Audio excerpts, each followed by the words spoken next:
Bonjour, on se retrouve encore pour une vidéo de comment faire cet effet-là. Aujourd'hui, on va parler d'un effet que j'aime vraiment beaucoup, qui est l'effet d'hélice.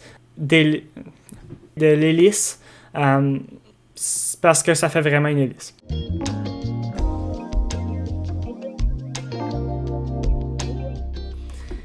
Donc, allons-y. Je vous montre ce que ça donne. C'est important que je donne une position un peu vers le public pour que l'effet soit beau. Ensuite, j'active l'effet, puis j'allume le démarre. On voit que ça tourne, ça passe rapidement, ça scanne la foule, puis ça revient sur scène. C'est un peu ça le concept de l'effet. En fait, c'est un effet assez simple parce que c'est deux circles qui sont simultanés sur toutes les machines, sauf qu'il y en a un toutes les fixtures odd et un toutes les fixtures even. Et en fait, ils vont dans des directions opposées. C'est aussi simple que ça. Fait que, allons-y, on fait un nouvel effet. On ajoute pan et tilt. On ajoute encore pan et tilt. Ensuite de ça, on laisse tout ça en relatif, bien important. On va prendre pour le premier groupe de pan tilt, circle. Et pour le deuxième groupe de pan tilt, circle aussi. Un rate 0.15, je pense que ça va être beau.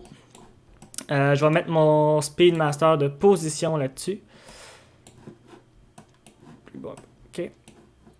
Ensuite, pour ce qui est de la direction, on les laisse tout le monde forward, donc tout dans la même direction. On pourrait tous les mettre par en arrière, mais l'important pour que l'effet reste beau, c'est qu'ils soient tous dans la même direction. Ensuite de ça, on peut laisser ça à moins 50. Moi, je préfère moins 30 et 30. Mais si vous assignez cet effet-là sur un fader puis que votre objectif est de contrôler l'amplitude avec le fader, peut-être que moins 50 ou même moins 60 puis 60 pourrait être un bon choix. Ensuite, pour ce qui est de la phase, on va mettre 0 sur ceux du haut et 180 sur ceux du bas.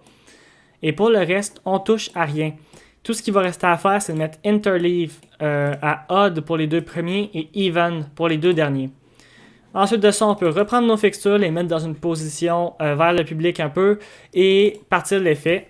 Et si on ouvre le démarre, on voit que ça fait exactement l'effet qu'on attendait et ça va scanner d'une certaine façon vers le public. Et vraiment, je trouve que ça ressemble à une hélice. C'est pour ça que je l'appelle hélice. Et voilà, j'espère que cette vidéo-là vous a plu. On se revoit dans une prochaine vidéo. Bye bye!